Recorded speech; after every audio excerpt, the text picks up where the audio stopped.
Our next topic is intermolecular forces. And these forces are different from what we've talked about so far, but they're really important to the properties of different substances. So in terms of what they are, what's going on, intermolecular forces are much weaker than bonding forces.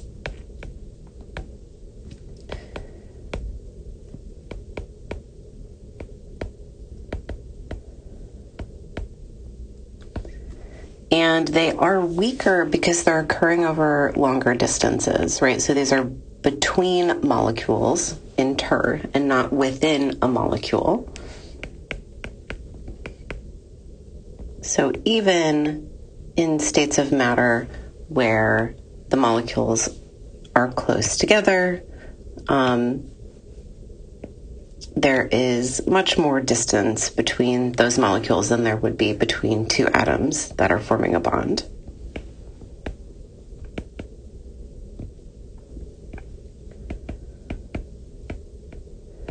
And these originate, and what we will talk about to help define them, from interactions between charges, partial charges, and temporary charges on molecules.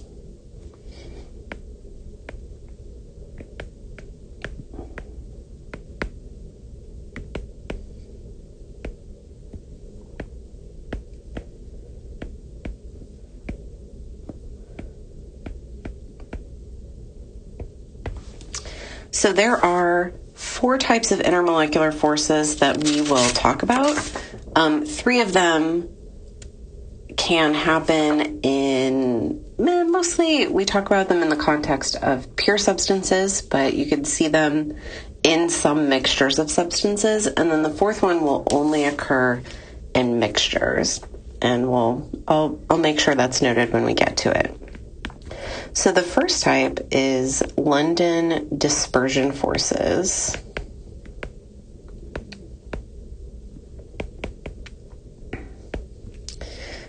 They are also sometimes called van der Waals forces. I think van der Waals is the older term and London dispersion might be the newer term. These are present in all types of molecules, so even if they have stronger forces from some other type, they still have London dispersion forces that are helping hold them together. Now, if there are other types, the London dispersion won't be the most important. These are the weakest intermolecular forces that occur. In London dispersion forces, the force that's happening is that it's an attraction between an instantaneous dipole on neighboring molecules. And I will draw a picture of this. You can see what it looks like.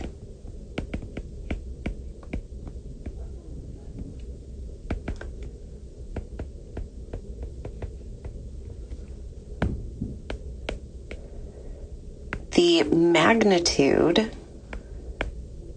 of a London dispersion force depends on how easily the electron cloud around a molecule can do something called polarize.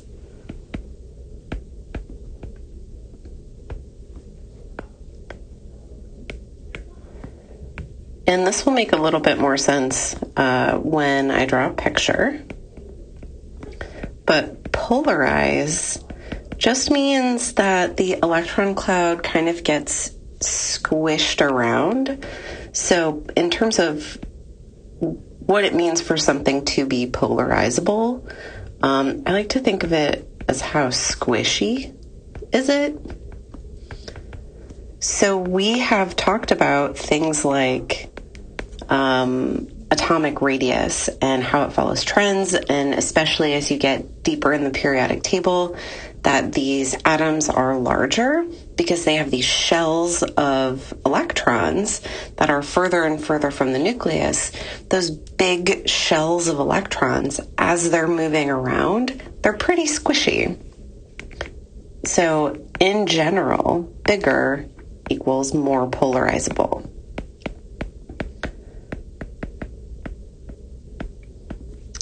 So finally, a picture. So if I had we'll just say an atom, but you'll see this in molecules too, with a normal electron cloud. So we tend to think of these as spheres, right? But you know that the electrons are just moving around, right? So one electron is not in some fixed space. So as these electrons are moving around, maybe sometimes a few more electrons are over here, maybe sometimes a few more electrons are over here. This is a dynamic shape that depends on how the electrons are moving. So it's possible that at some point in time, if the nucleus of my atom was in here, that at some point in time, my electron cloud could be shifted, right? It's really squished far over to the right in this case. So if that were true, it would almost be like there is a temporary partial positive charge here on the left and a temporary partial negative charge here on the right. And this is an instantaneous dipole. It's temporary. It is only the result of the electrons moving around really quickly and getting squished over to one side. Now, if this happens, the atom next to it, if it senses that this has a temporary negative charge, any electrons on the atom next to it are going to get repelled by that partial negative. And so it would induce a dipole in the atom next to it, right? It would get a partial negative over here to the right, leaving you with a partial positive here. And this attraction between the partial negative and the partial positive is the attractive force that is a London dispersion force. So the trend that we always look at with London dispersion force to compare things is usually boiling point. So I'm going to give you some data to go with this. So boiling point and intermolecular forces. And we're just going to look at some noble gases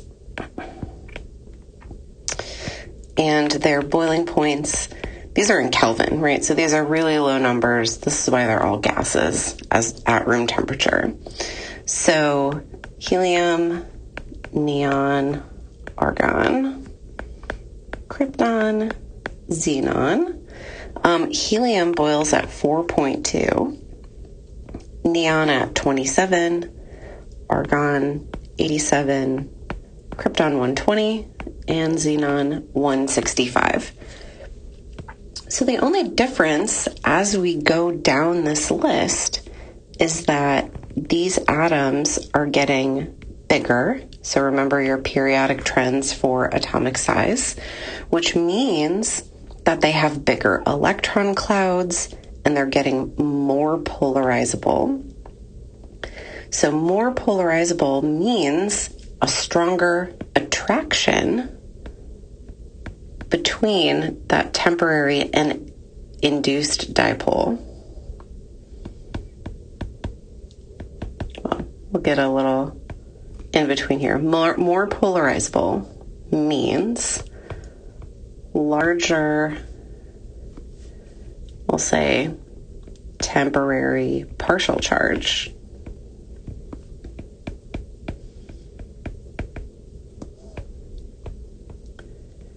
Which means stronger attraction, which means harder to pull apart, which is why the boiling point is higher. So if you think about just what's happening in a boiling point, right, we're going from a liquid to a gas. So we have to completely separate those molecules in order to turn them into a gas. So in order to boil something, you have to overcome every intermolecular force that's holding those atoms together.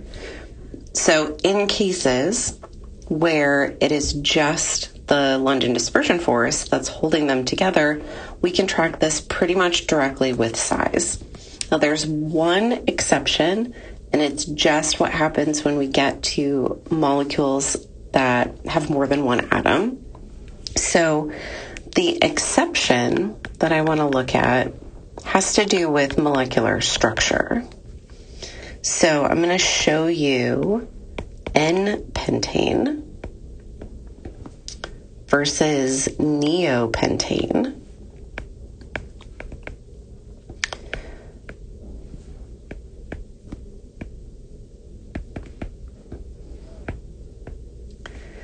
So they both have the same molecular weight. Well, let's get this right. Molar mass. 72.15. Right, because they're both pentane, which I know we don't do naming, and you probably don't do too much naming when you get to orgo, but it just means that there are 5 carbons and then everything has a hydrogen attached in some way, depending on how the carbons are connected. But their boiling points are very different. So N-pentane has a boiling point of 36.1. This is in degrees C now.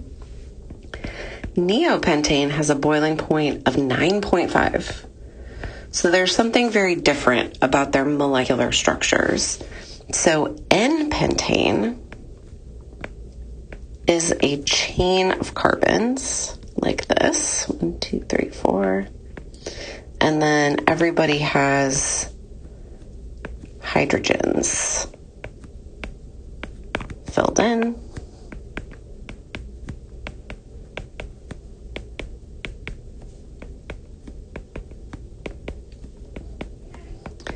So I'm going to put kind of an outline around this. So we have been talking about shapes of electron clouds. So for this molecule, let's just kind of outline what that might look like. And then neopentane is 1 carbon in the middle, and then 4 carbons, and then everybody has hydrogen.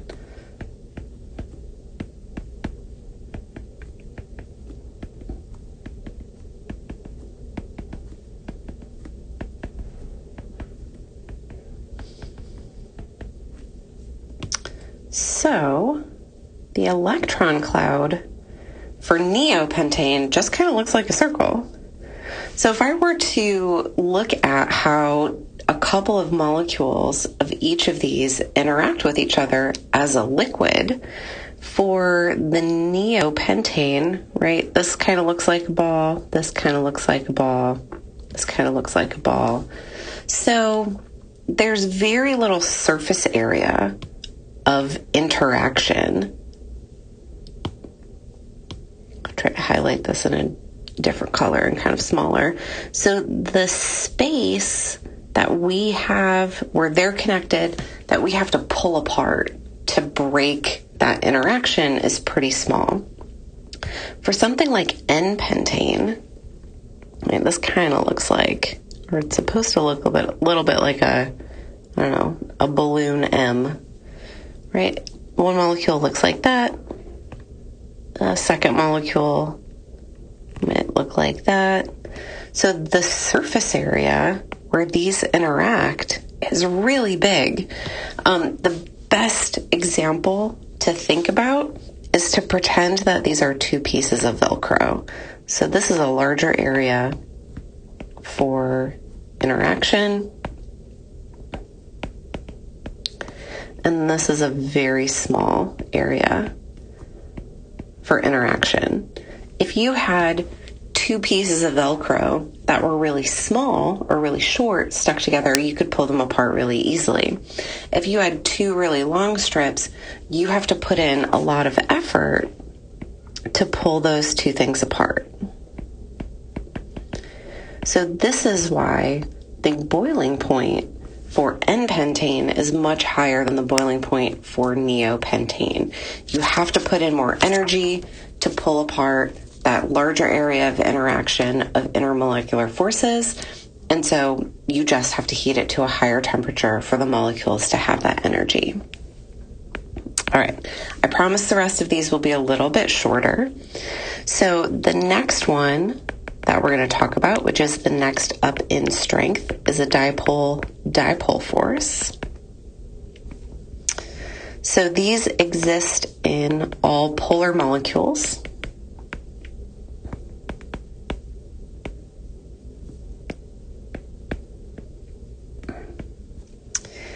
And the difference when you get to a dipole-dipole is that this is the permanent partial positive on one molecule is attracted to the permanent negative on another partial negative. And for dipole-dipole forces, the strength just depends on the magnitude of the dipole. So we talked about figuring out whether or not something had a dipole last semester when we looked at Lewis structures and electronegativities.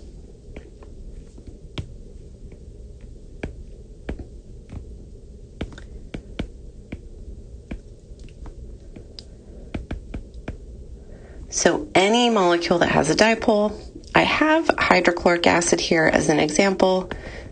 It's not the most perfect example, but it is one that has a dipole. It will work for this.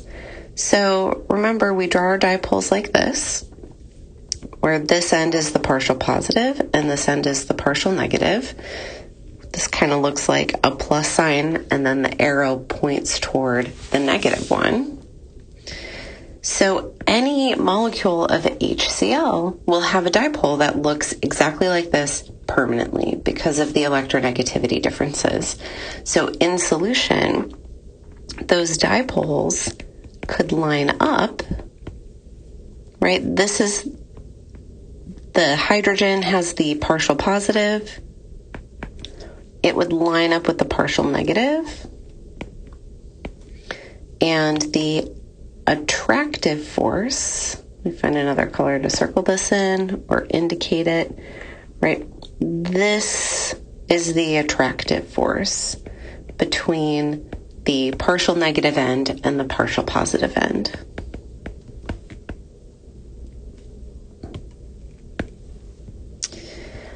So the next intermolecular force is hydrogen bonding.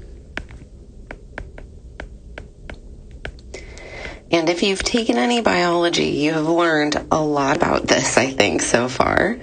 So hydrogen bonding, it is a very specific type of interaction. So this definition will be very detailed. Hydrogen bonding exists in polar molecules.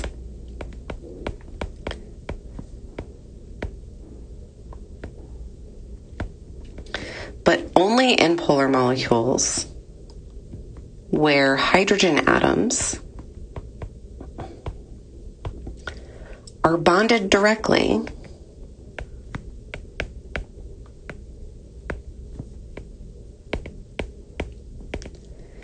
to small electronegative atoms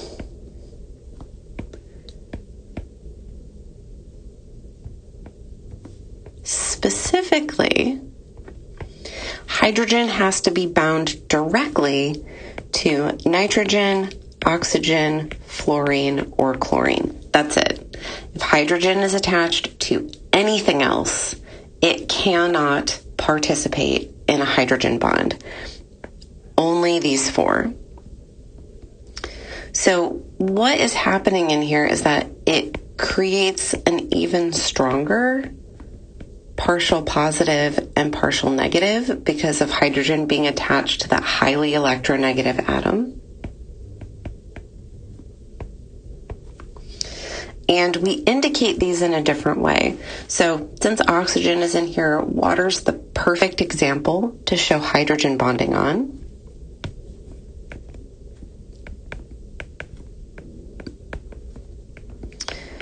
So if this is my, best approximation of a Vesper drawing, remember if I have it in the plane of the paper like this, my lone pair is coming out or going back. So oxygen's highly electronegative.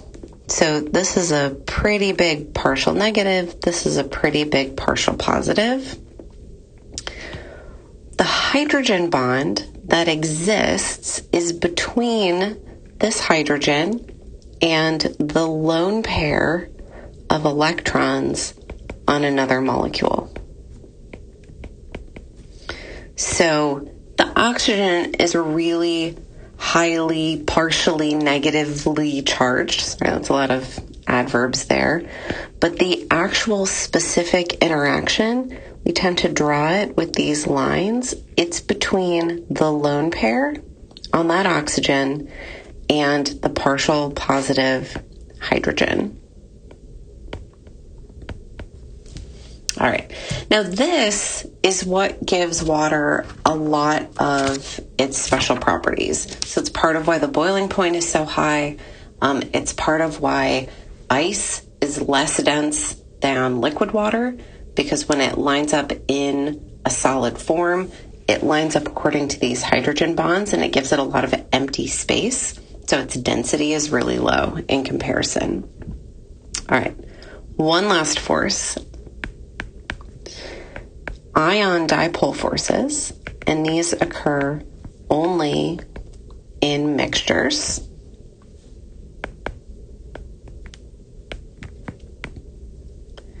And these are the forces that help soluble salts dissolve. So an ion dipole force is when ions in solution interact with solvent dipoles.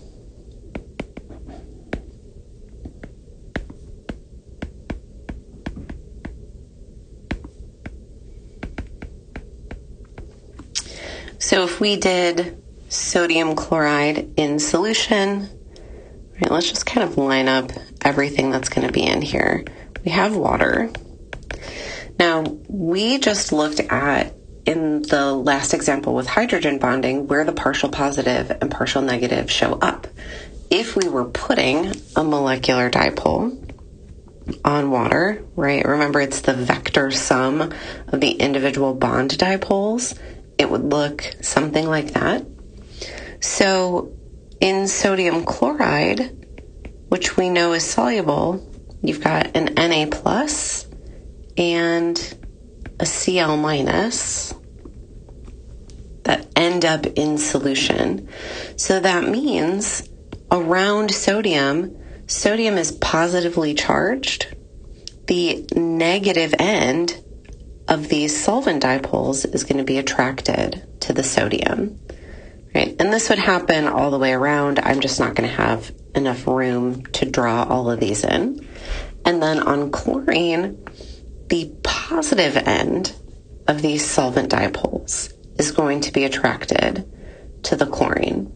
And just like with sodium, these would be all the way around, but I'm not going to have enough room. So let's put the actual molecule over top of it. So around sodium, you would find the oxygen attracted. And around chlorine, you would find the hydrogen atoms attracted. But this is what it looks like and what it means for an ion to be solvated in solution. So, as I said at the beginning, many physical properties are affected by intermolecular forces, and that is what we will go into next.